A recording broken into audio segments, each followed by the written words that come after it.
नितिनजी महाराज की जय। विशाल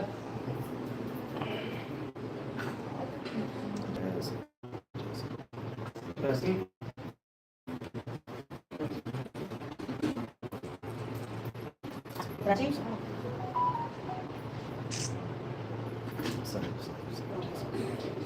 सड़ा लड़का बड़ी अपने आप ही मिलेगा।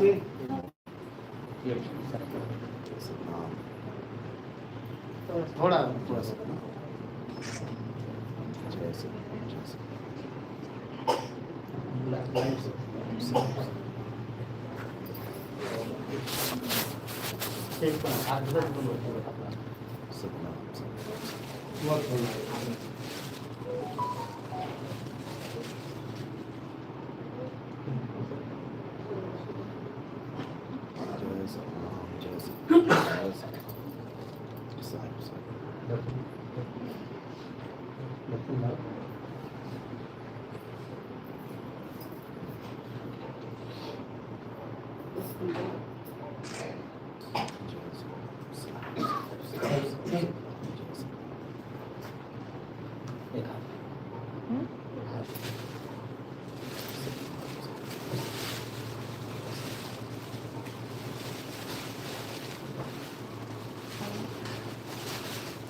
सद्गुरुनाथ महाराज की जय।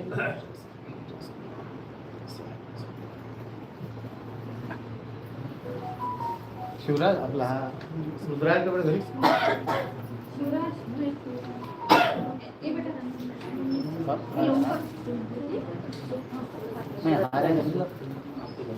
बरं ठीक आहे घे बरं फुल घे फुलं घ्यायची म्हणजे डोक्यावर फुल ठेवायचं आणि डोक्यावर फुल ठेवायचं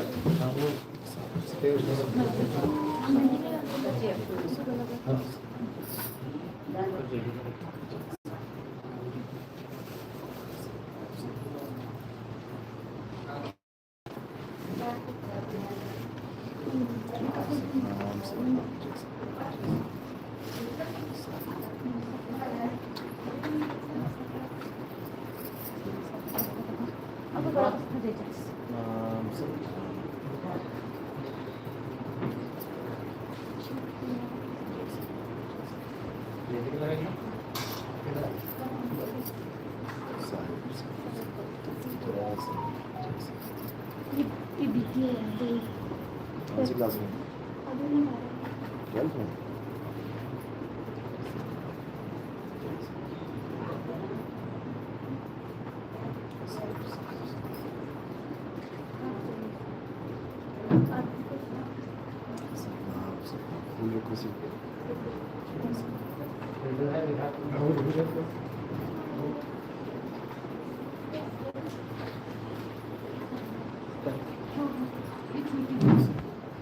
कौन सी क्लास में? 12th में।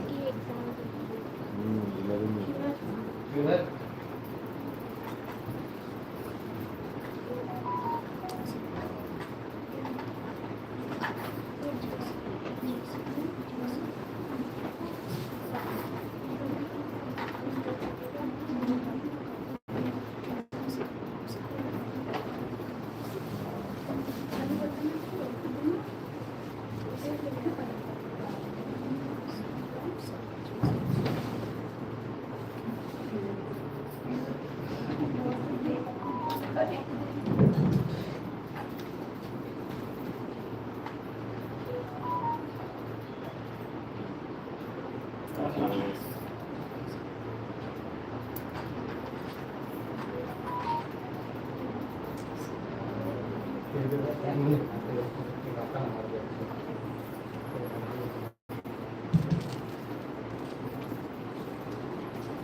साई पंत की सतनाम, सद्गुरुनाथ महाराज की जय, नितिन साहिब की जय।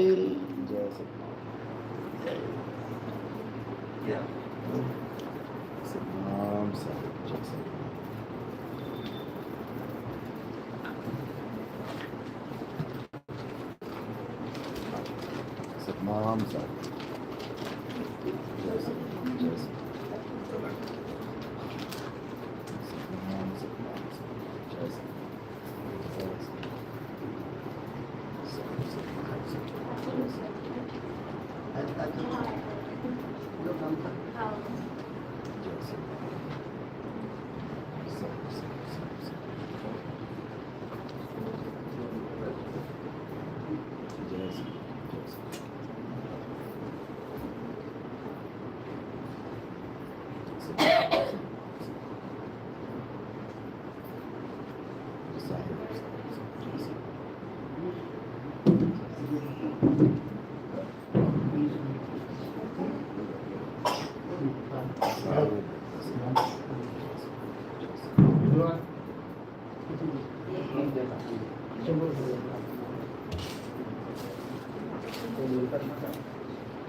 श्री गुरु जी के सुमिरन मात्र से नासत विघ्न अनंत, ताते सर्वारंभ में ध्यावत है सब संत।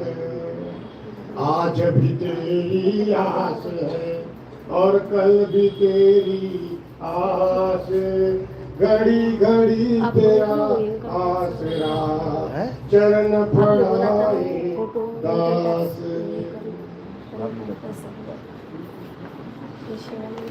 प्रेम से बोलिए श्री सद्गुरुनाथ महाराज की जय, आज के आनंद की जय, अपने अपने माता पिता की जय, सद्गुरु नितिन पति साहेब की जय। आज हमारे जो है श्री गणेश राव जी, आनंद राव जी रायपुर, इनके घर में जो है मूल ज्ञान का सत्संग हो रहा है। और एक गुरु महाराज जी हमारे जो नितिन साहब जी जो है सत्संग के लिए पधारे हैं। और ये हमारे लिए बहुत ही बड़ी खुशी की बात है। मूल ज्ञान का सत्संग कभी सुनने को ही नहीं मिलता है। मैं जो है इतने सालों से कम जो आज जो है 44 साल हो गए, मूल ज्ञान का सत्संग कहीं पर भी सुनाई नहीं देता है। मैं सारे सत्संगों में जाते रहता हूँ, चाहे राधा स्वामी जी का सत्संग हो, चाहे निरंकारी जी का सत्संग हो, चाहे जो है वारकरी संप्रदाय का हो, गायत्री मिशन का हो, सब सत्संग में मैं जाते रहता हूँ। और सबको मैं अपने सत्संग में जो है बुलाते रहता हूँ कि तू सत्संग में आया कर, गीत प्रभु के गाया कर। तो सत्संग का बड़ा महत्व है और उसमें मूल ज्ञान का सत्संग है। मूल ज्ञान का सत्संग कोई सुनाता नहीं है। ये हमारे साहेब जी है, मूल ज्ञान का प्रचार कर रहे हैं और इसके जो है 10-15 सालों से लगातार कर रहे हैं, पूरे भारत में या विश्व में भ्रमण कर रहे हैं।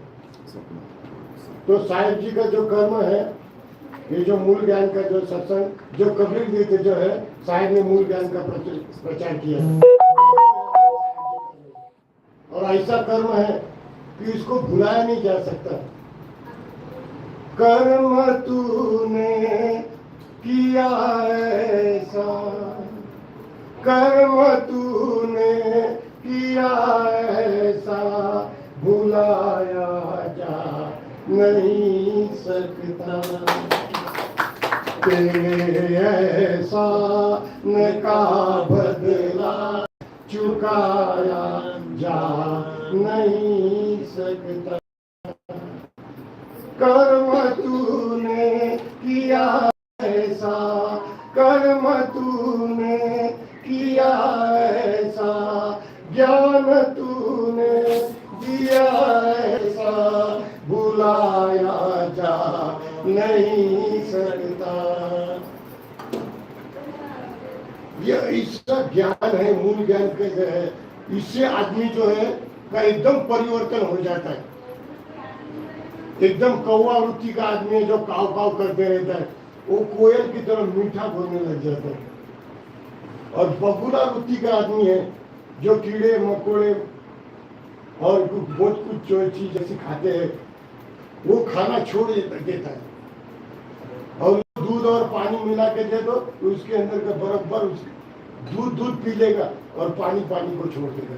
ऐसी उसकी बुद्धि जग जाती है, उसके बुद्धि के अंदर, उसके जो मन के अंदर, उसके चित्त के अंदर, उसके आत्मा ऐसा विवेक जागृत हो जाता है मूल ज्ञान का सत्संग सुनने, उसका एकदम ट्रांसफॉर्मेशन हो जाता है।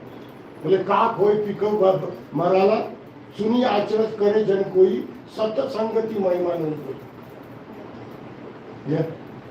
सत्य संग की जो महिमा है और गुरु की महिमा है, धर्म की महिमा है, नाम की महिमा है, ये अनंत है।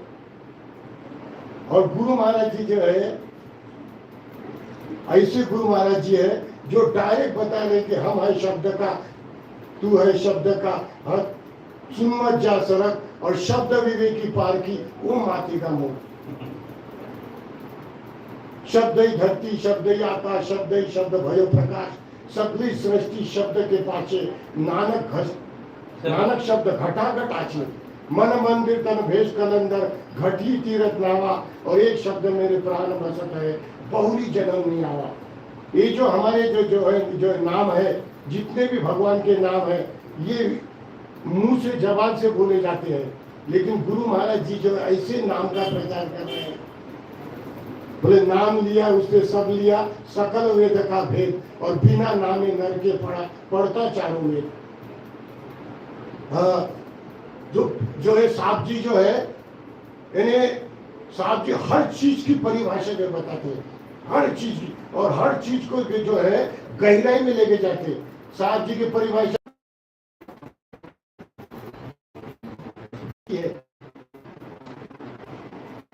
बुझे बिरला क्योंकि जो है यहाँ पे टाइम की कमी है, और सत्संग जो है फिर टाइम की कमी है, और सत्संग जो है मैंने जो जल्दबाजी में 2-4 शब्द जो आपको सुनाया नहीं,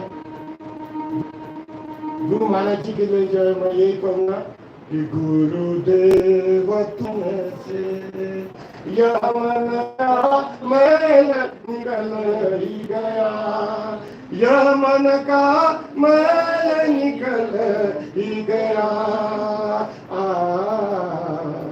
गुरुदेव तुम्हारे दर्शन से, गुरुदेव तुम्हारे दर्शन से, गुरुदेव तुम्हारे दर्शन से, सत्संग तुम्हारा अमृत है, सत्संग तुम्हारा अमृत है, दिल मस्त बने यदि हो कृत है, दिल मस्त बने यदि हो कृत है, नहीं काल भी बांध सके जीव को, नहीं काल भी बांध सके जीव को, ये जन्म मरण दुख दूर भया, यह जन्म मरण दुख दूर भया। गुरुदेव तुम्हारे दर्शन से, गुरुदेव तुम्हारे दर्शन से, यह मन का मैल निकल ही गया। गुरुदेव तुम्हारे दर्शन, कोई गंगा नावत जावत है, कोई काशी अयोध्या जावत है, कोई कुंभ मेले में जावत है। हम तुम्हारे चरण पद पंकजरी, हम तुम्हारे चरण पद पंकजरी। यह तीरथ राजन भेंट किया, गुरुदेव तुम्हारे दर्शन से, गुरुदेव तुम्हारे दर्शन से यह मन का मैल निकल ही गया, यह मन का मैल निकल ही गया। गुरुदेव तुम्हारे दर्शन से, गुरुदेव तुम्हारे दर्शन से सब जीव जगत है आत्मा मेरा, सब जीव जगत है आत्मा मेरा। साहेब बोलते हैं सब मिल के रहो, सब पर हो निगाह, किसी जीव का देश नहीं करना। सब मिल के रहो, सब पर हो निगाह, किसी जीव का देश नहीं करना। सब जीव जगत है आत्मा मेरा, सब जीव जगत है आत्मा मेरा। टुकड़ा को बड़ा यह मंत्र मिला, टुकड़ा को बड़ा यह मंत्र मिला। गुरुदेव तुम्हारे दर्शन से, गुरुदेव तुम्हारे दर्शन से यह मन का मैल निकल ही गया। गुरुदेव तुम्हारे दर्शन से। सदगुरु नितिन साहेब की जय, मूल ज्ञान सत्संग की जय। आपने आनंदराव रायपुरी जी जो है हमारे जो गुरु भाई है, उन्होंने मुझे जो है 2 शब्द बोलने का जो है यहाँ पे अवसर दिया, इसके लिए बहुत बहुत धन्यवाद। और मैं जो है गणेश रायपुरी को आमंत्रित करता हूँ माइक के ऊपर, वो अपना जो है माइक का भाषा हमारे सत्संग कर। आइए साहेब बंदगी सपना, साहेब बंदगी सपना, साहेब बंदगी। आज सद्गुरू नितीनराजजी महाराजांचं आगमन झालं, आमच्या रायपुरी परिवारांचं हा भाग्याचा दिवस आहे। आणि आपल्या महाराष्ट्रीयन संतांनी सांगितलेले आहे, साधू संत येती घरा तोची दिवाळी। तसा संतांचा या जगामध्ये येण्याचा काय उद्देश आहे, संत कशासाठी येतात, आणि आपण जीवनभर पैसा कमावणं, पद कमावणं, प्रतिष्ठा कमावणं, समाजामध्ये बरेचसे धार्मिक कार्य करणं, याच्यामध्ये आपण धन्यता मानतो। पण आपले कबीर महाराज काय म्हणतात की तुझ्या या ध्येयामध्ये आत्मा कुठं आहे आणि तू त्याला कसं शोधायचं आहे।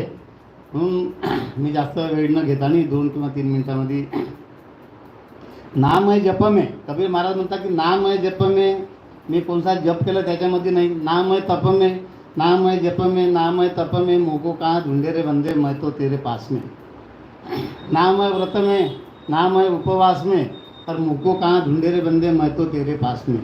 नाम है काबा, नाम है कैलाश, नाम है एकांत में, और मुझको कहाँ ढूंढे रे बंदे मैं तो तेरे पास में। म्हणून हे शरीर पंचमहाभूताचं शरीर आहे, तोपर्यंत ज्याला आत्मा कशाला म्हटलेला आहे, त्या आत्म्याचा शोध घेणं आणि आपण आत्मस्वरूपच होऊन जाणं हेच आपल्या जीवनाचं इति कर्तव्य आहे। म्हणून जास्त वेळ न घेता मी सद्गुरूंच्या चरणी नतमस्तक होतो आणि पुढील कार्यक्रम सद्गुरुनाथ चालू करतील अशी मी त्यांना विनंती करतो। हाय सद्गुरु नितीनपती साहेब की जय।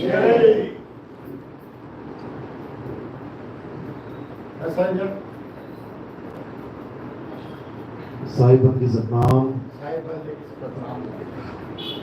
तो आज परमात्मा की अपार कृपा से अकोला में मूल ज्ञान का सत्संग होने जा रहा है। बहुत बड़े भाग होते हैं उन जीवों के जो अपने पूरे जीवन काल में एक बार भी इस मूल ज्ञान का सत्संग सुन पाते हैं, क्योंकि ये ज्ञान बहुत दुर्लभ है। बाकी हर प्रकार का ज्ञान आपको जीवन में बिना मांगे मिल जाएगा। लेकिन ये ऐसा ज्ञान है जिसको ढूंढने के लिए बड़े बड़े राजा महाराजाओं ने, बड़े बड़े संतों ने अपना घर बार त्याग दिया, घर बार छोड़ दिया, जंगल में चले गए। सत्य की खोज में बड़े बड़े राजपाट छोड़ दिए। महात्मा बुद्ध, सब कुछ था उनके पास, लेकिन जैसे ही वो घटना घटी, एक बीमार आदमी सामने आया, एक बूढ़ा आदमी सामने आया, एक लाश सामने आई, झकझोर के रख दिया उनको। इसी चक्कर में पड़ गए कि आखिर सत्य है क्या? जो खुशियां मैं मना रहा हूं, जो जीवन मैं जी रहा हूं, ये सच है या ये सच है जो दिखाई दे रहा है? आखिर सत्य है क्या? सत्य की खोज में बीवी बच्चे को सोता हुआ छोड़ के चले गए, पूरा राजपाट छोड़ के चले गए। हमसे एक मकान नहीं छूट रहा, और वो पूरा राज छोड़ के चले गए। क्यों? आखिर पता लग सके सत्य है क्या। तो आज ये सत्य आपके घर में आया है, आपको कुछ छोड़ने की जरूरत नहीं है। महात्मा बुद्ध की तरह ये सत्य आपके घर में स्वयं आ गया है। बस आपने क्या करना है? विवेक को जगाना है। यानी आपने हर सच्ची बात को ग्रहण करना है और हर झूठ को त्यागना है। बस यही काम है आपको। अगर हम बस इतना सा काम कर लें कि सच को पकड़ लें, झूठ को छोड़ दें, तो हम घर बैठे महात्मा बुद्ध बन जाएंगे। क्योंकि मुद्दा तो सत्य को जानना है ना, चाहे घर बैठ के मिले, चाहे घर छोड़ के मिले। तो उस सत्य को जो आज आपको बताया जाएगा, इसको अच्छे से समझना है। इसमें कोई जाति भेद नहीं है कि मेरी ये जात है और जो सत्संग करने आया था उसकी ये जात है। इसमें कोई पंथ भेद नहीं है कि मेरा जी वारकरी समाज है, मेरा जी ये समाज है, वो समाज है, और ये जो आए थे कबीरपंथी थे। ऐसा कुछ नहीं है।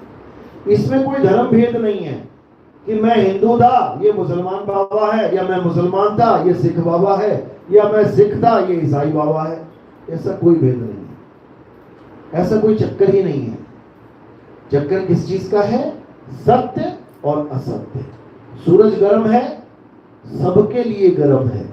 पानी ठंडा है, बर्फ ठंडी है, सबके लिए ठंडी है। समझो, यानी जो सत्य है वो सबके लिए है, और जो असत्य है वो भी सबके लिए है। अमृत सबके लिए अमृत है, और जहर सबके लिए जहर है। क्या हिंदू, क्या मुस्लिम, क्या सिख, क्या ईसाई, जहर खा के देख लो, चारों ही मर जाएंगे, क्योंकि सबके लिए जहर है। लेकिन हम बाकी सब में तो दिमाग लगा लेते हैं। जब बात सत्य असत्य की आती है, जब बात ज्ञान अज्ञान की आती है, जब बात धर्म अधर्म की आती है, तब हम पक्षपात करने लग जाते हैं।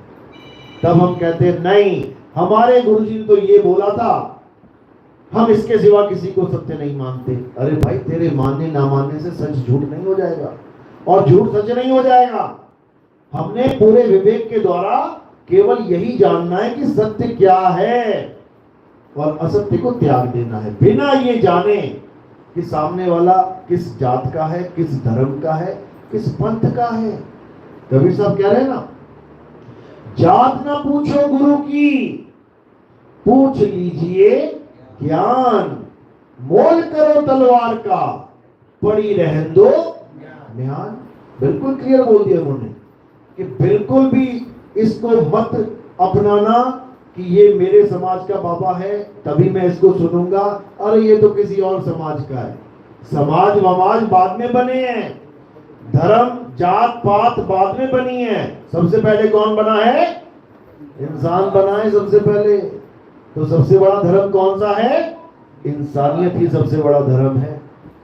अगर देखा जाए बनावटी धर्मों में, और जो सत्य धर्म है वो क्या है?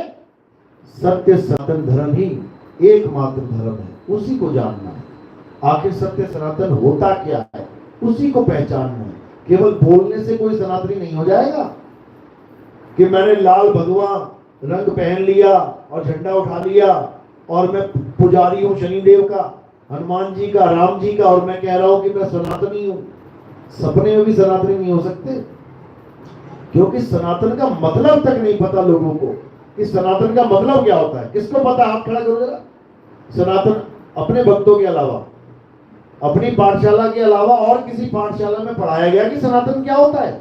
एक भी बता दे, गारंटी के साथ कह रहा हूं मैं, एक भी आदमी ये बता दे कि सनातन का मतलब क्या होता है। धर्म तो बाद में देखेंगे कौन सा है कौन सा नहीं, मतलब तक नहीं पता लोगों को सनातन का। ये हमने पूछा है भरे मंच में, हजारों लोग बैठे होते हैं, एक हाथ नहीं उठता, एक भी हाथ। क्यों? किसी को पता ही नहीं है सनातन होता क्या है। कैसे पता लगे? गीता पढ़ो, कहां लिखी है डेफिनेशन? अध्याय 2 24वां श्लोक। 2:24 याद रखना, 2:24 पे आपको समझ में आ जाएगा आखिर सनातन होता क्या है। सनातन का मतलब क्या होता है? जो सदा सदा रहे, जो कभी जन्मे और मरे ना, वो है सनातन। अब बता दो कौन से भगवान की पूजा करते हो जो सदा सदा से है? अरे राम जी त्रेता में आए, त्रेता में चले गए। कृष्ण जी द्वापर में आए, द्वापर में चले गए। सारे भगवान, सबकी हिस्ट्री जानो आप, कब कौन पैदा हुआ, किसने पैदा किया, कैसे पैदा हुआ और कब ये शरीर छोड़ के चला गया, सबकी हिस्ट्री लगी है, सबके बारे में बता रखा है। सनातन इनमें से एक भी नहीं है। सनातन कौन है? जिसका जन्म ही ना हुआ हो। बता दो कौन सा भगवान है जिसका जन्म ही नहीं हुआ है? सबके जन्म हुए हैं, सबकी मृत्यु हुई है। कोई पानी में डूब के गया, किसी के पैर में तीर लग गया, देख लो इतिहास उठा के, समझ लो। तो इनको पूछोगे तो कभी सनातनी तो नहीं बन पाओगे। हाँ, भगत बन जाओगे, मैं राम जी का भगत, मैं हनुमान जी का भगत, मैं शिव जी का भगत, मैं उसका भगत, मैं उसका भगत, उसमें कोई बड़ी बात नहीं। भगत तो लोग किसी के भी बन जाते हैं, लेकिन सनातनी बनना ये बहुत दुर्लभ ज्ञान है। तो आज उसी सनातन का भेद खोलेंगे। सत्संग शुरू करने से पहले परमात्मा के नाम पे जयकार लगाएंगे और फिर सत्संग शुरू करेंगे। बोलिए परमपिता परमात्मा की, सर्वबंदी छोड़ कबीर साहिब की, सभी संतों की, सभी भक्तों की, सत्संग कराने वालों की, इनके माता पिता की, इनके बाल गोपाल की, गांव नगर बस्ती की, आज के आनंद की। बोलिए सदगुरु बंदी छोड़ कबीर साहिब की सलामी जय हो। साहिब बंदगी सदगुरु नितिनपति साहेब की जय। तो मुद्दा केवल एक ही है, सत्य और असत्य। इसके अलावा इस दुनिया में कोई झगड़ा है ही नहीं। झगड़ा किसका है?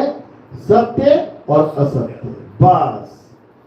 अब हमने बस इतना जानना है कि हम सत्य के साथ खड़े हैं या असत्य के साथ। और कोई तीसरी पार्टी नहीं है, या धर्म या अधर्म।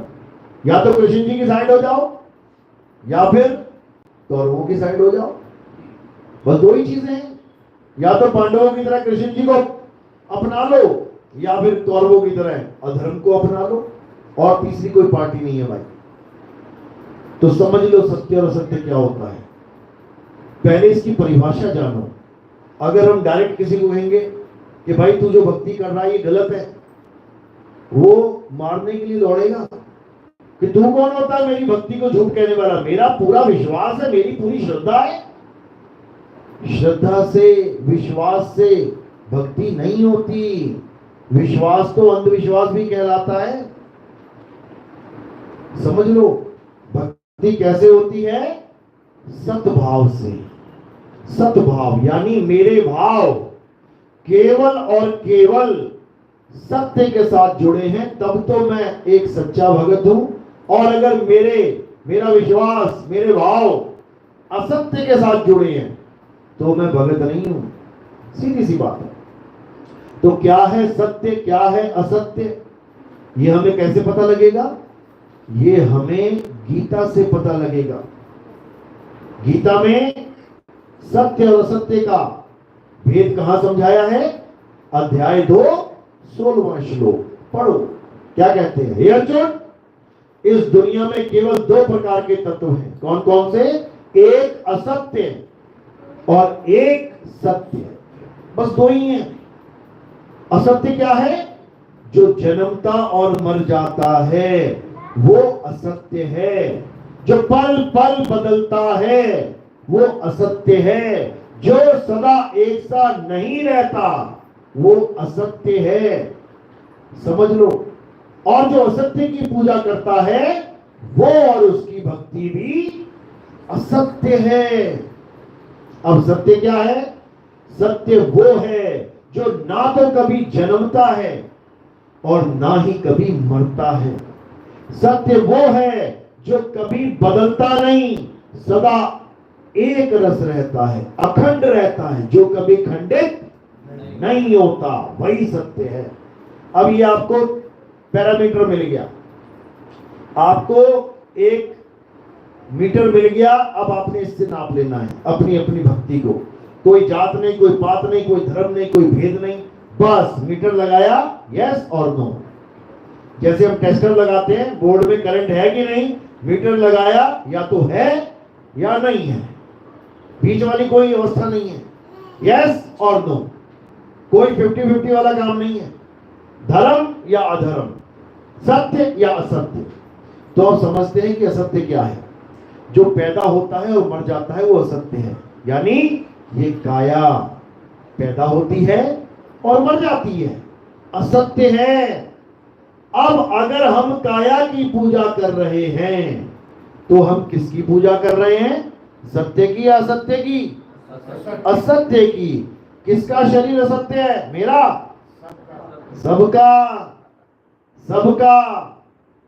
समझ लो, सबका में कौन आ गया? सबका में कोई बचा क्या? सबका में सबका। राम जी का, कृष्ण जी का, हनुमान जी का, शेरा वाली माता का, सबका। मेरा, तुम्हारा, बाबा नानक का, दादू जी का, सबका। रविदास जी का, मीराबाई का, सबका। क्यों? सभी पैदा हो रहे हैं और सभी की देह छूट रही है। अब दूसरा गुण क्या है असत्य का? कि वो पल पल बदलता है। देखो ये काया बदल रही है। बचपन में इतने से थे और बड़े हुए इतने हो गए, और बड़े हुए इतने हो गए, आज 6 फुट के हो गए, कल को बूढ़े होने लग जाओगे। बदल रहा है, जो बदल रहा है वो असत्य है। मंदिर लगा लो, आज खुदाई हुई नींव तो अंदर को गड्ढे हो गए जमीन में, फिर बढ़ना चालू हुआ, ऊपर को उठना चालू हो गया, रोज 2-2 फुट बढ़ा रहे हैं, रोज बदल रहा है। तो सत्य है कि असत्य है? असत्य है। इस यही हाल मस्जिद, गुरुद्वारे, चर्च का, रोज बन रहा है, रोज बन रहा है, रोज असत्य है, असत्य है। और पीपल ले लो, तुलसी ले लो, आज पूजा कर रहे हो, हरी भरी है, 10 दिन पानी नहीं डाला, उसके बाद क्या हो जाएगी? पीली हो जाएगी। आज खड़ा हुआ है पेड़, कल आंधी चली, सारे पेड़ गिर गए, असत्य है। यानी जो बन रहा है, बिगड़ रहा है, जो बदल रहा है, कुछ भी चेंज हो रहा है तो असत्य है, माया है। यह है परिभाषा असत्य की। और क्या है असत्य? ये जो मुंह से अक्षर निकल रहे हैं ये भी समझ लो सत्य है या असत्य है। जैसे हम कबीरपंथी हैं, हम कबीरपंथी हैं, हम कबीर साहब को कई लोग कहते हैं सत साहिब, यानी सच्चा साहिब। अब सच्चा साहिब, सत साहिब, नाम सच्ची होगा या झूठ है? अभी मीटर लगा लेते हैं। जैसे मैं बोलूंगा अगर बदल गया तो ये झूठ है। देखो, सत साहिब कितनी बार बदल गया? 5 बार बदल गया। सा से ता पे आ गया, ता से फिर सा पे आ गया, फिर ता से फिर हे पे आ गया, फिर हे से फिर बा पे आ गया, सत साहिब बदल गया। यानी ये नाम सच्चा नाम नहीं है। जो चीज बदल रही है वो माया है। ये नाम कैसे बन रहा है? जीव से उत्पन्न हो रहा है। अगर तुम्हारी जीव ना हो, बोल के दिखाओ तुम, एक नाम नहीं बोल पाओगे। क्यों बोल पा रहे हो? इस जीव के कारण। यानी नामों को उत्पन्न करने वाला कौन है? होठ, कंठ, जीव। ये पैदा हो रहे हैं, पैदा हो रहे हैं, मर भी रहे हैं। देखो, कबीर पैदा भी हुआ का से और रा पे खत्म भी हो गया। ये भी सच्चा नाम नहीं है, ये भी सत्य नहीं है।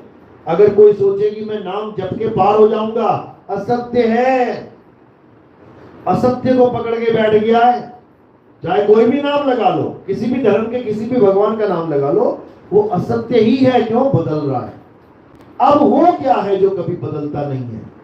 वही सत्य है। और उसका नाम क्या है? आत्मा। आत्मा ना तो कभी पैदा होती है हे अर्जुन, ना ही कभी मरती है।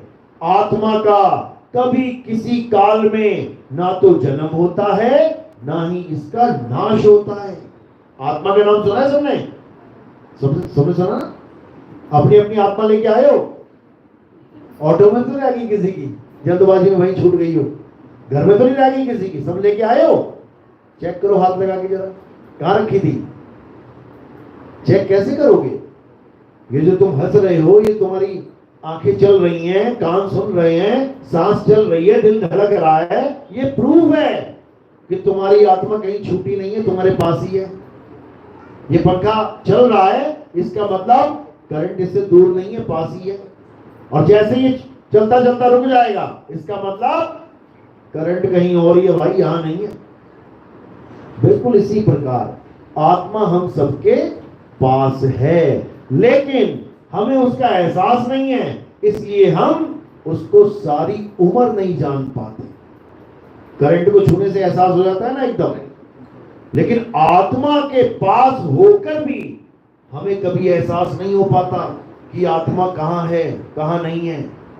बोलो मत, इसमें रिकॉर्ड हो रहा है, बोलो। तो उसमें हम कभी नहीं जान पाते कि आत्मा कहां है। बूढ़े हो गए, मरने वाली हालत हो गई, 80-80 साल के हो गए, बस 1-2 साल और बचा है, और बिना आत्म ज्ञान के निकलने की तैयारी में है। हालत खराब हो जाएगी, हालत खराब हो जाएगी। कृष्ण जी क्या कहते हैं? हे अर्जुन, जो अपने जीवन में आत्मा को नहीं जान पाते, वो 84 के चक्कर में चले जाते हैं। बड़ी मुश्किल से तो एक बार जन्म मिला है, 184 भटकने के बाद, उसमें भी अगर हम उस आत्म तत्व को नहीं जान पाए जिसे सत्य कहते हैं, तो दोबारा 84 में जाना पड़ेगा। ये मत सोचना कि मैं मर जाऊंगा, काम खत्म हो जाएगा। काम शुरू हो जाएगा, खत्म नहीं होगा, शुरू हो जाएगा। फिर वही काम, कीड़े मकोड़े, सुंडियां, पता नहीं क्या क्या बनाएगा, कॉकरोच, मच्छर, मक्खी, सांप, बिच्छू, घड़ियाल, पता नहीं क्या क्या बनाएगा ये। कुत्ता, बिल्ली, सुअर, नालियों में घूमना पड़ेगा, गंद खाना पड़ेगा। अभी तो बड़ा साफ साफ साफ सब कुछ रखा हुआ है, फिर ना मिलेगा ये जीवन इंसान का। और हम इसको बर्बाद करने में लगे हैं बिना सत्य और असत्य को जाने। इसीलिए गीता का संदेश दिया गया, हे अर्जुन, जो सत्य को जान लेते हैं, जो सत्य को पहचान लेते हैं, वो कभी इस संसार में वापस नहीं आते। लेकिन जाने कैसे? सत्य है तो हमारे साथ ही है, आत्मा सबके साथ है। जिसके पास आत्मा नहीं है, हाथ खड़ा करो।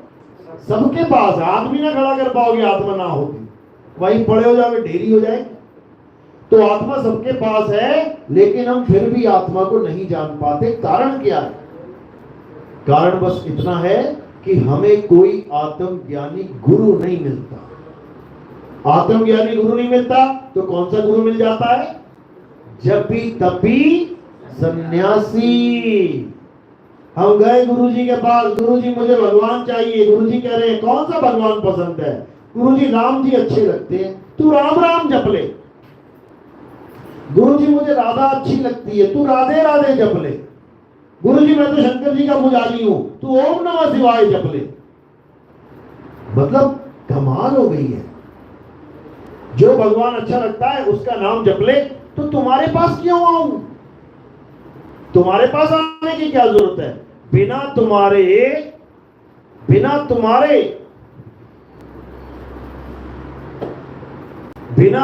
भी मैं नाम जप सकता हूं। मुझे तुम्हारी क्या जरूरत है? गुरु की जरूरत क्यों है? गुरु का मतलब लोग जानते तक नहीं है। गुरु का मतलब क्या होता है? गुरु का मतलब क्या होता है? गु कहिए अंधकार और रु कहिए प्रकाश, यानी तुम्हें अंधकार से प्रकाश की ओर ले जाने वाला, यानी तुम्हारे अज्ञान को खत्म करके ज्ञान में लाने वाला, उसको गुरु कहते हैं। लेकिन लोगों ने क्या बना लिया गुरु को? पहले देवी देवताओं की पूजा करते थे अगरबत्ती लगा के, अब गुरुजी बना लिए तो देवी देवता के साथ गुरुजी की भी फोटो लगा दी और उसकी भी अगरबत्ती चल रही है। इसका मतलब नहीं होता गुरु। गुरु जब आ जाता है तुम्हारे जीवन में तो तुम्हारी अगरबत्ती छुड़वा देता है, क्योंकि तुम्हें अज्ञान से ज्ञान की तरफ लेके आता है। ये जड़ वस्तुओं की पूजा नहीं करवाता गुरु, किसकी करवाता है? चेतन सत्ता की, आत्म देव की। फिर आत्मा की पूजा करोगे, फिर जड़ वस्तुओं की पूजा नहीं करोगे। तो इसी को कृष्ण जी ने भरपूर समझाया कि इस दुनिया में दो प्रकार के तत्व हैं। असत्य, ये जो बदल रहे हैं, जिसकी हम पूजा कर रहे हैं, पेड़ पौधे, ये जानवर जितने भी हैं, सबकी पूजा चल रही है। पीपल की पूजा चल रही है, तुलसी की पूजा चल रही है, और तो छोड़ो, सांप की पूजा चल रही है, चूहे की पूजा चल रही है, नंदी की पूजा चल रही है। ये क्या है? ये इंसान जन्म से भी नीचे की योनियां हैं, समझ लो। शंकर जी के मंदिर में गए, शंकर जी को भोग लगाया, साथ में सांप के भी मुंह में लगा दिया थोड़ा सा लड्डू, क्योंकि पत्थर का है ना, इसलिए। और जब असली वाला निकला घर में तो क्या किया? फिर उसके सिर पे लट्ठू बजा दिया, सिर फोड़ दिया उसका। गणेश जी की पूजा करने गए, गणेश जी को लड्डू खिलाया, नीचे चूहा बैठा है, चूहे को भी लगा दिया मुंह में लड्डू। और जो घर में चूहा है उसको लड्डू में जहर डाल के खिला दिया, मर जाके कहीं। नंदी के कान में जाके लोग अपनी ख्वाहिशें बताते हैं, इच्छाएं बताते हैं, मेरा ऐसा हो जाए, मेरा वैसा हो जाए, मेरा वैसा हो जाए। और जब नंदी अपनी इच्छा से तुम्हारे खेत में घुस जाता है गेहूं खाने के लिए, तो उसके लट्ठे बजाते हैं, भगाते हैं उसको। क्योंकि हमारे यहाँ पत्थर की पूजा और जीव की पिटाई होती है। दिक्कत तो ये हो गई है। हमारा धर्म क्या था? आत्मा की पूजा करते थे और पत्थर को पत्थर समझते थे। अब जो धर्म बन गया है, पत्थर की पूजा करते हैं और इंसानों की गर्दनें काट रहे हैं, जीवों की हत्या कर रहे हैं, भगवान के नाम पे, काली माता के नाम पे बकरे कट रहे हैं। बताओ, अरे काली सारी तुम्हें देखने को ना मिले बकरा। तुम्हें गुलाब जामुन पसंद है, तुम्हारे फ्रिज में पीस पड़े हो, रात भर में 5 गायब हो जाएंगे, अगर तुम्हारा फेवरेट है तो भैया, अगर काली माता को बकरा ही चाहिए, तुमसे थोड़ी नहीं मांगेगी। उसके हाथ में कटार है, वो खुद ही काटती रहेगी बैठी। लेकिन नहीं, हमने अपने फायदे के लिए देवी देवताओं का नाम खराब कर रखा है, उसका नाम यूज करके हम अपना पेट भर रहे हैं। बताओ, अब दारू पिला रहे हैं कई भगवानों को, बताओ, ब्रांडेड दारू चल रही है। पंडित जी बता रहे हैं अंग्रेजी लेके आना, उसको पता पंडित जी पिएगा वहां पे, कोई भगवान थोड़ी नहीं पीने वाला दारू। तो ऐसे ही हमारे धर्म का सत्यानाश हो रहा है, लेकिन हमें कोई फर्क ही नहीं पड़ता, क्योंकि हमें पता ही नहीं है धर्म होता क्या है। हमें तो यही पता है कि जैसे चल रहा है चलने दो।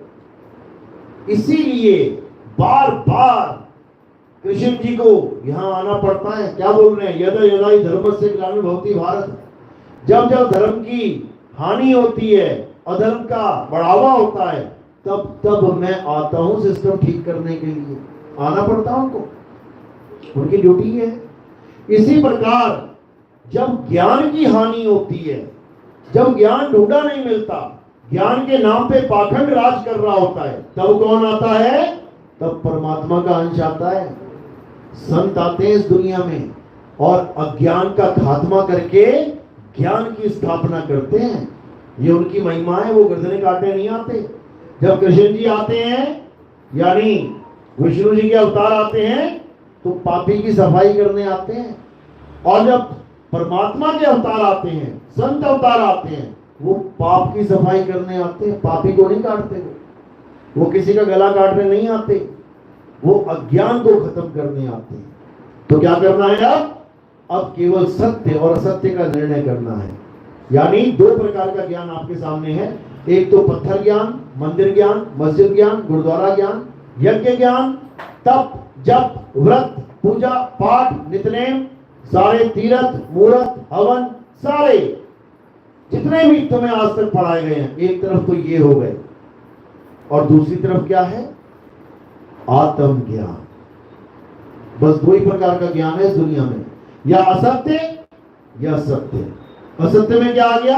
ये जितना मैंने तुम्हें बताया, ये सब असत्य में आ गया। क्यों? क्योंकि ये बनता और बिगड़ जाता है, ये खंडित हो जाता है। जिस भगवान को तुम पूज रहे हो, थोड़े दिनों बाद अगर वहां की मूर्ति की थोड़ा सा भी कोना टूट गया तो क्या होगा पता है? भगवान खंडित हो गए। उठा के मूर्ति कहां रख देंगे? मंदिर के बाहर, किसी पीपल के नीचे, किसी पेड़ के नीचे, किसी नदी के किनारे, क्योंकि खंडित हो गई मूर्ति। लेकिन कृष्ण जी क्या कह रहे हैं? हे अर्जुन, उसको जानो जो अखंड है, जो कभी खंडित नहीं होता। और वो क्या है?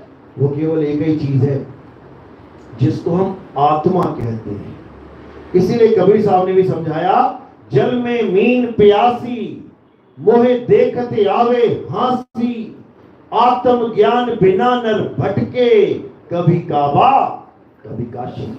यानी आत्मा के ज्ञान के बिना सब भटक रहे हैं। कोई काबा की तरफ दौड़ लगा के बैठा है, कोई काशी की तरफ। अब हमने देखना हम कहां की दौड़ लगा रहे हैं। अगर हम परमात्मा को पाने के लिए, पूजा के लिए कहीं भी जा रहे हैं तो समझ लो कि हम भी उसी कैटेगरी के बंदे हैं। तो क्या करना है? अब उसको जानना है जिसकी वजह से हम हर जगह जा रहे हैं। किसकी वजह से? आत्मा की वजह से। ये पैर चल रहा है, हाथ हिल रहा है, मुंह से जयकारे निकल रहे हैं, जय श्री राम, अल्लाहू अकबर, सत श्री अकाल, हयो हुआ, पता नहीं क्या क्या निकल रहा है। किसकी वजह से? आत्मा की वजह से। और हमने आत्मा को तो जाना नहीं, आत्मा को छोटा कर दिया और किसको पकड़ के बैठ गए? जो मुंह से निकल रहा है। ये 52 अक्षरों को पकड़ के बैठ गए। आ आ ई ई उ उ का खा गा गा, इसको पकड़ के बैठ गए। इसी से सारे नाम बने हैं। राम किससे बनाए? इसी वर्णमाला से बनाए। ये वर्णमाला ना बनी होती तो बताओ क्या क्या नाम होता राम जी का, क्या नाम होता श्याम जी का, क्या नाम होता तुम्हारा, क्या नाम होता हमारा, क्या नाम होता देश का, धर्म का, जात का, पात का, क्या नाम होता इस ग्रह का? कोई नाम नहीं। बिना नाम के ही सारा जीवन चल रहा होता। लेकिन आदि मानव ने ये वर्णमाला बना दी और अपने समाज वालों को पढ़ा दी। फैलता फैलता फैलता ये ज्ञान पूरे संसार में फैल गया। अक्षरों का ज्ञान।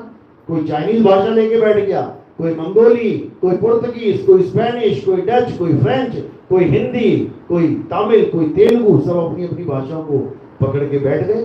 यानी अपने अपने अक्षरों को पकड़ के बैठ गए। फिर उन्हीं अक्षरों से सारे नाम बना डाले। ये पेड़ पौधा हवा सब नाम बनाए उसने। उसके बाद भगवान के नाम बना डाले। राम जी के पिता ने एक नाम रखा था राम। अभी गूगल पे सर्च करो भगवान राम के 108 नाम, देखो बना डाले। किसने बनाए? ये सब इंसान की खोपड़ी है, ये इंसान की उपज है। हनुमान जी का एक नाम रखा था उसके माता पिता ने, देखो आज 108 नाम हनुमान जी के। शंकर जी के 108 नाम, गणेश जी के 108 नाम, दुनिया भर के नाम बना के बैठ गया। तो कबीर साहब इसी में समझा रहे हैं कि 52 अक्षर जोड़े आन। ये 52 अक्षर जोड़ तोड़ आका डंडा लगा दिया, ई की मात्रा लगा दी, ऊ का मात्रा, ये सब इसी में उलझे पड़े हैं और खुद ही बना के खुद ही उसका जप रहे हैं। ये वाला नाम जप लो तेरी मुक्ति हो जाएगी। अरे ये नाम नहीं जपना है, ये वाला जपो तो मुक्ति होगी। अरे दोनों से ही नहीं होगी। ये सब स्वर और व्यंजन हैं। तुम किसी भी गुरु के पास चले जाओ, तुम्हें क्या देगा वो? स्वर और व्यंजन। क्योंकि इनकी दुकान में यही 2 आइटम है और कुछ नहीं मिलने का। बस स्वर व्यंजन में तुम्हें पकड़ा के उलझा के घर भेज देंगे। जाओ बेटा नाम जपो। राम जी का पुजारी है तो राम राम राम राम राम राम, शंकर जी का पुजारी तो शिव शिव शिव शिव शिव शिव करते रहो सारी उम्र। इससे कुछ होने वाला नहीं है। तो इसलिए कबीर साहब क्या समझा रहे हैं कि 52 अक्षर जीव आधारा। ये जीव है तो सारे अक्षर निकल रहे हैं तुम्हारे मुंह से। लकवा मार गया, ये जीव को पैरालाइज हो गया, फिर एक भी नाम ना निकलेगा। समझ लो, जीव कट गई किसी की, एक भी नाम ना निकलेगा, सारी दुकान खत्म होगी नामों की। क्योंकि यही नामों की दुकान है। इसी दुकान में से सारे प्रोडक्ट निकल रहे हैं। कोई भी निकाल लो, अल्लाहू अकबर निकाल लो, वाहिगुरु निकाल लो, जय श्री राम निकाल लो, सारे इसी में से निकल रहे हैं। बस इसी को समझना है कि किसकी वजह से निकल रहे हैं? आत्मा की वजह से। आत्मा है तो तुम हिंदू बन जाओ, मुस्लिम बन जाओ, सिख बन जाओ, ईसाई बन जाओ, तुम्हारी मर्जी है। आत्मा है, तुम कोई भी नाम जप लो, तुम्हारी मर्जी है। और जब आत्मा नहीं है तो तुम हिल भी नहीं सकते, एक उंगली भी नहीं हिल सकती तुम्हारी, नाम तो क्या निकलेगा। तो यही कबीर साहब समझा रहे हैं कि अगर परमात्मा को पाना है तो अपनी आत्मा को जानो। जब लगना चीनोगे आत्म, तब लगना मिली है परमात्म। आत्म चीने परमात्म चीने, संत कहावे सोए, और यह भेद काया से न्यारा, बूझे बिरला को। कहते हैं आत्मा को जान लो, आत्मा क्या है समझ लो, परमात्मा को जान जाओगे। कहीं जाने की जरूरत नहीं है, आत्मा तुम्हारे पास है, बस उसको जानना मात्र है। लेकिन कैसे जानेंगे? अध्याय 4 34वां श्लोक। हे अर्जुन, अगर तुम आत्म तत्व को जानना चाहते हो, अगर तुम सत्य को जानना चाहते हो, तो क्या करना है? ऐसे तत्वदर्शी संत की शरण में जाना है जिसने आत्मा को जान लिया है, आत्मा की कृपा जिस पे हो गई है, जो आत्मा का भेद समझ चुका है। केवल वही तुम्हें तुम्हारी आत्मा का ज्ञान दे सकता है, इसके अलावा और कोई चारा नहीं है। तो क्या करना है? अध्याय 4 34वें श्लोक में साफ लिखा है, क्या करना है? कि वहां जाकर उनकी सेवा करो, दंडवत प्रणाम करो, और क्या करना है? नीमा होके, यानी झुक के, छोटा बन के। ये मत जाना वहां पे ये सोच के कि मैं तो राजा हूं, राजकुमार हूं, मैं डॉक्टर हूं, मैं मिनिस्टर हूं, मैं फलाना हूं, मैं ठिकाना हूं। नीवा होके, छोटा बन के उनसे ज्ञान की अर्जी लगानी है कि मुझे मेरी आत्मा का ज्ञान दे दो, मुझे बता दो मैं कौन हूं। नहीं तो पता नहीं कितने जन्म डॉक्टर, कितने जन्म इंजीनियर, कितने जन्म मंत्री संतरी बन के 84 में जा चुका है।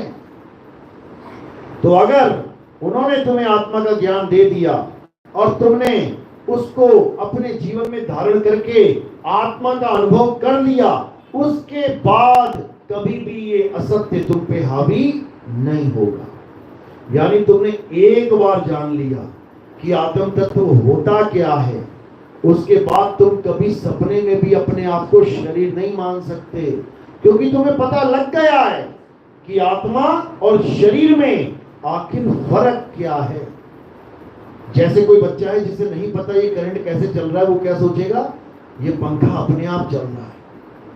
उसको ये नहीं पता है कि करंट से चल रहा है, वो सोचेगा ये पंखा अपने आप चल रहा है। लेकिन जिस दिन उसने करंट को हाथ लगा लिया और उसे समझ में आ गया कि ये जिससे मुझे झटका लगा है यही इसको चला रहा है, तो उसके बाद कोई जीवन में उस बच्चे को बेवकूफ नहीं बना सकता कि पंखा ही करंट है। नहीं, पंखा अलग है, करंट अलग है। ये दोनों का ज्ञान हो जाएगा, दोनों तत्वों का भेद समझ में आ जाएगा। पंखे को छू के करंट लगता है क्या? नहीं लगता है। और करंट को छू के झटका लगता है। दोनों तत्व एक साथ काम कर रहे हैं। इसी प्रकार यहां पर भी दोनों तत्व एक साथ काम कर रहे हैं। शरीर भी आपके पास है, आत्मा भी आपके पास है, असत्य भी आपके पास है और सत्य भी आपके पास है।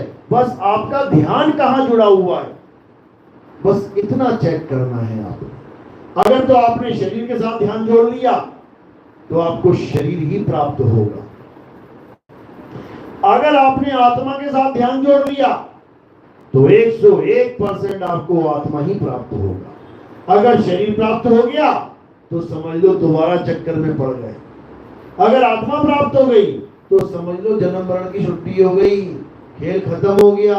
क्यों? जिसका ध्यान करोगे वैसे ही हो जाओगे। इसीलिए बोला जाता है अंतमता सोगता, इसीलिए बोला जाता है। एक ऋषि था, सारी उम्र वेद पुराण पढ़ता रहा, सारी उम्र राधे राधे राधे राधे जपता रहा, सारी उम्र राम राम राम राम करता रहा। बुढ़ा हो गया, मरने वाली हालत हो गई। फिर क्या हुआ? एक हिरण का बच्चा आ गया आश्रम में। अब उसको बड़ा प्यारा लगा, पालने लग गया। पाल लिया, खूब घास खिलाए, खूब पानी पिलाए, अच्छी बात है, जीव से प्यार कर रहा है। अब जब भी भक्ति में बैठे तो उसको हिरण का बच्चा याद आए, इसको थोड़ा और खिला लूं और पिला लूं। 24 घंटे हिरण हिरण हिरण होने लग गया। एक दिन बैठ गया भक्ति में, जैसे ही बैठा एकदम मृत्यु आ गई, पता लग गया कि मौत आने वाली है। अब अंत समय है बिल्कुल। अब क्या दिमाग में है, अरे इस बच्चे का पालन कौन करेगा, मैंने तो इसको बांध रखा है, इस पे कोई भेड़िया हमला कर दे, कोई शेर चीता आ जाए, ये तो जान भी नहीं बचा पाएगा। अच्छी बात सोच रहा है या बुरी? अच्छी सोच रहा है, किसी का भला सोच रहा है, लेकिन बुरी क्यों हो गई? क्योंकि गलत टाइप पे सोच रहा है। क्या हुआ उसका फल? उसको हिरण बन के आना पड़ गया। हिरण बन के हिरण की योनि में आ गया। अब हिरण का बच्चा बन के शेर के आगे भाग रहा है, बचा रहा है अपनी अपनी जान। क्यों? क्योंकि अंत में उसने जिसका ध्यान किया उसे वही फल प्राप्त होगा। अब आप सोच लो किसका ध्यान आता है। किसी ने कुत्ता पाला है तो 24 घंटे कुत्ते को नहलाना है, धुलाना है, उसको टीका लगाना है, ये करना है, वो करना है। अगर कुत्ते का ध्यान है और आपका अंत समय आ गया और आपने कुत्ते को याद कर लिया तो क्या होगा? कुत्ता बनेगा। तो कुत्ता ही बन जाएगा। ये आत्मा का गुण है कि जिसका ध्यान करेगी वैसी हो जाएगी। आप पीपल की पूजा कर रहे हो, अंत समय में पीपल याद आ गया तो क्या हो जाएगा? पीपल ही बन जाएगा। बना हुआ देख लो बाहर जाके। अगर तुलसी की पूजा करोगे और अंत समय आ गया तो क्या बन जाओगे? तुलसी बन जाओगे। गणेश जी के चूहे की पूजा करोगे, अंत समय आ गया तो चूहा बन जाओगे, फिर घुसते फिरोगे बिलों में। समझ लो, यानी संत क्या समझाते हैं कि अगर असत्य का ध्यान तुमने अंत समय में कर लिया तो तुम असत्य में ही आ जाओगे। इसलिए क्या करना है? केवल और केवल सत्य का ध्यान करना है। सत्य है क्या? आत्मा ही सत्य है। आत्मा का ध्यान करते करते इस शरीर को छोड़ना है। यही है सच्ची साधना। अगर तुमने किसी भी गुरु का ध्यान कर लिया, कोई भी गुरु है A to Z, तो क्या होगा? अंत में मनुष्य योनि में आ जाओगे। क्यों? क्योंकि गुरु ये है ही नहीं जो तुम सोच के बैठे हो ये मेरा गुरु जी है। ये क्या है? ये 5 तत्वों का मेल है, ये 5 तत्वों का शरीर है। तो तुम जिसको गुरु जी मान रहे हो वो क्या है? 5 तत्व। अंत समय में 5 तत्वों का ध्यान करोगे तो कहां आ जाओगे? 5 तत्वों में आ जाओगे। वापस आना पड़ेगा। इसलिए कबीर साहब ने बिल्कुल साफ स्पष्ट शब्दों में क्या बोल दिया कि गुरु देह होता ही नहीं है। गुरु कौन होता है? शब्द होता है। शब्द गुरु है। शब्द गुरु सुरत धुन चेला। सुरत चेला है और गुरु शब्द है। गुरु का स्वरूप शब्द स्वरूप है, देह स्वरूप नहीं है। कबीर साहब समझा रहे हैं वाणी में, हम हैं शब्द शब्द हम माही, हमसे भिन्न और कछु नाही, शब्द न भिन्न से देही। और कहें कबीर हम शब्द सने ही। शब्द का मतलब क्या होता है? आत्म तत्व। शब्द मतलब आत्म तत्व। शब्द मतलब ये नहीं का से कबूतर खा से खरगोश वाला शब्द, ये तो बना दिए तुमने। शब्द का असली अर्थ क्या होता है? आवाज। यानी गुरु एक आवाज है। कौन सी आवाज है? अखंड आवाज है, जिसको अखंड कीर्तन, अखंड नाद, अखंड नाम कहा जाता है। वही है गुरु। उसी को बोला है, चाम के महल में बोलता राम है, तू राम और चाम को चीन भाई। इसी चाम में एक बोलता राम है, दोनों अलग अलग हैं। चाम को किनारे करो और राम को पकड़ लो, तब तो काम बन जाएगा। लेकिन यहां पे उल्टा काम हो गया। यहां राम को जानता नहीं है और चाम को पकड़ के बैठा है। मैं भी चाम, मेरा गुरु जी भी चाम, मेरा भगवान भी चाम, मेरी देवी देवता भी चाम। चाम का पुजारी बन बैठा। बनना किसका था? राम का। बात इतनी सी है। यही कृष्ण जी बार बार समझा रहे हैं, हे अर्जुन, ये शरीर, ये चमड़ा, ये तेरा और मेरा स्वरूप नहीं है। ये क्या है? ये हमारे कपड़े हैं। ये मिट्टी के कपड़े पहना दिए हमें, और धीरे धीरे ये कपड़े जर्जर अवस्था को प्राप्त हो रहे हैं। देख लो, जब बचपन में थे कितने कोमल थे हमारे गाल, कितने कोमल थी हमारी स्किन, धीरे धीरे धीरे बड़ी हो गई। अब अम्मा की स्किन देखो कैसी लटक रही है, कोई छूने को तैयार नहीं है। चमड़ी कैसी गल रही है, देखने को तैयार नहीं है। अब सुंदरता गई, खत्म। इसी प्रकार जैसे आपके कपड़े पुराने हो जाते हैं।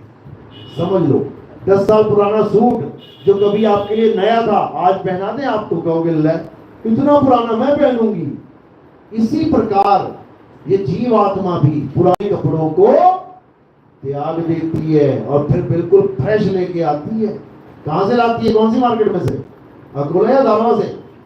कहां से लाती है? मां के गर्भ से बिल्कुल फ्रेश पीस लेके आती है।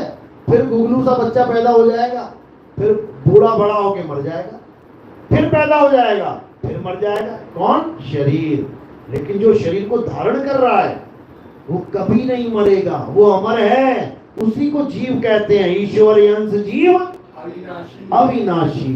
तो तुम क्या हो? नाशवान हो कि अविनाशी हो? अविनाशी हो, लेकिन तुम्हारे दिमाग में कूट कूट के भर दिया गया है कि तुम एक दिन मर जाओगे, मर जाओगे, मर जाओगे।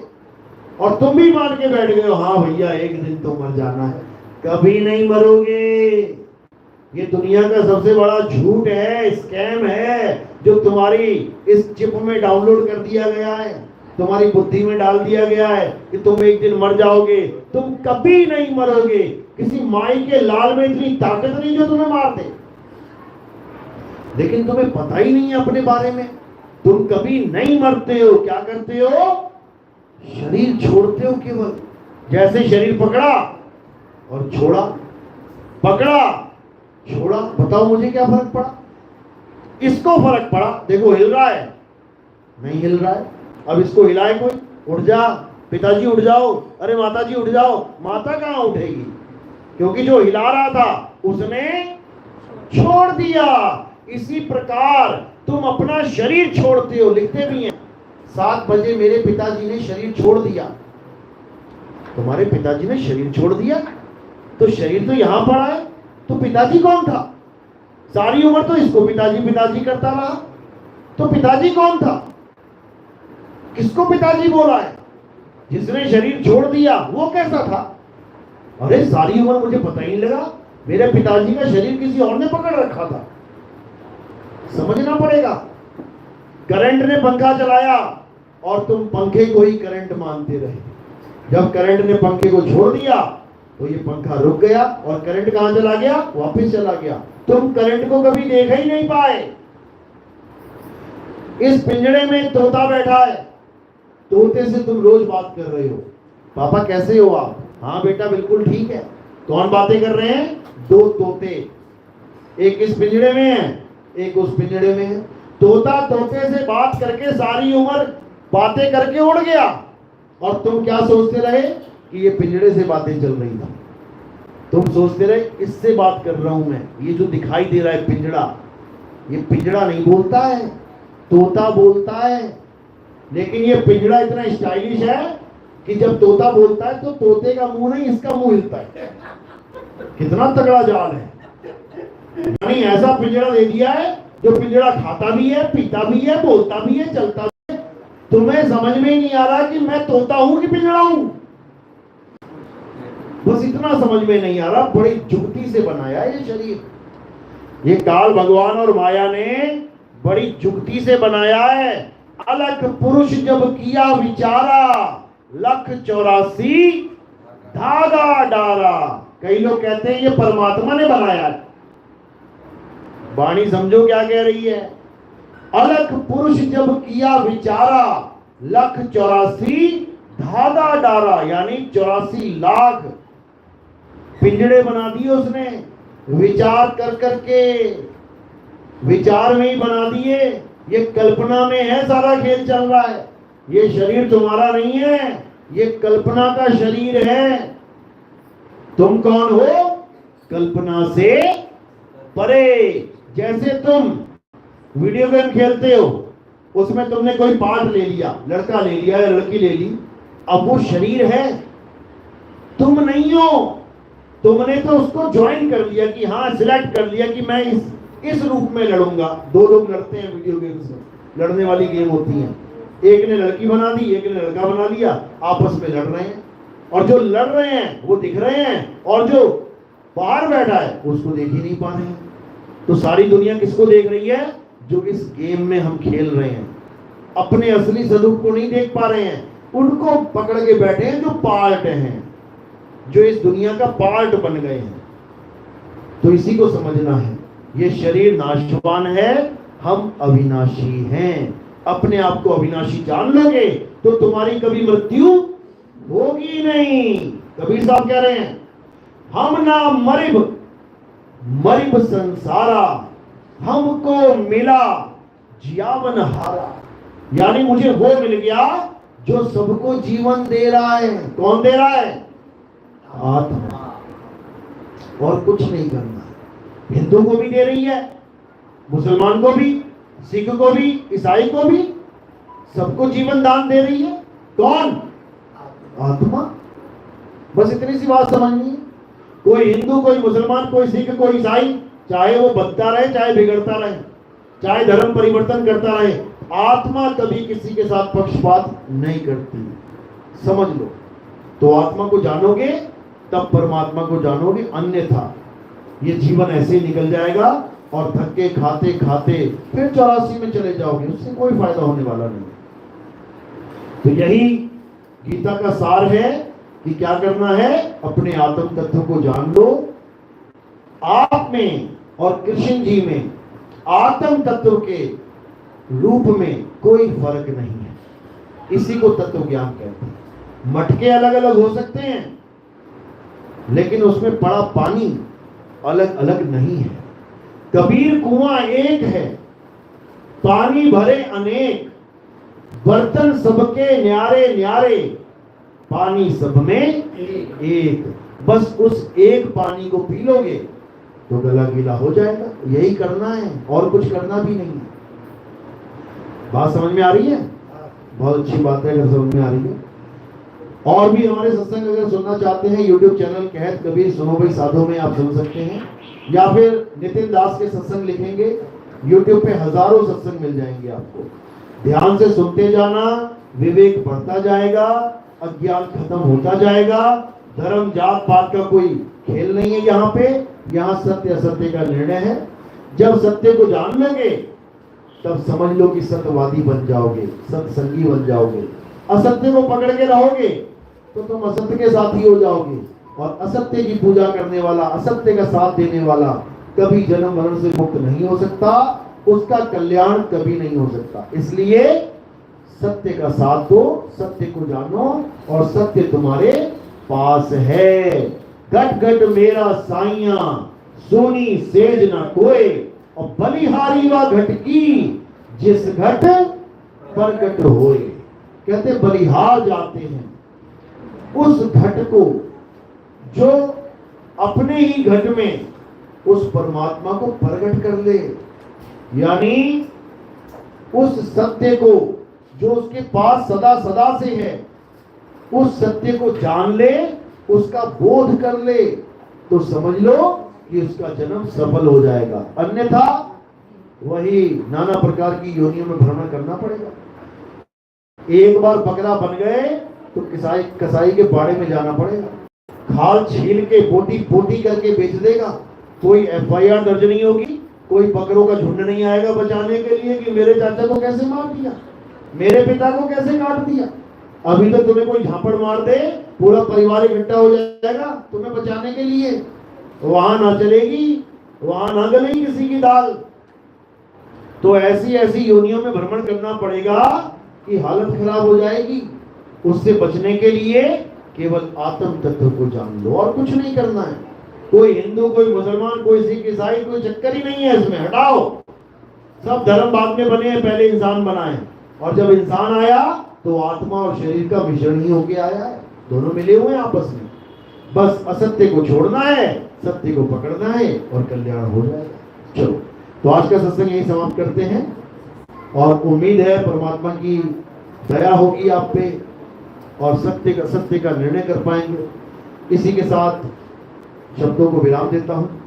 बोलिए परमपिता परमात्मा की, सदगुरुबंदी छोड़ कबीर साहिब की, सभी संतों की, सभी भक्तों की, आज के आनंद की, सकल हंस को बंद की, साहेब बंद की।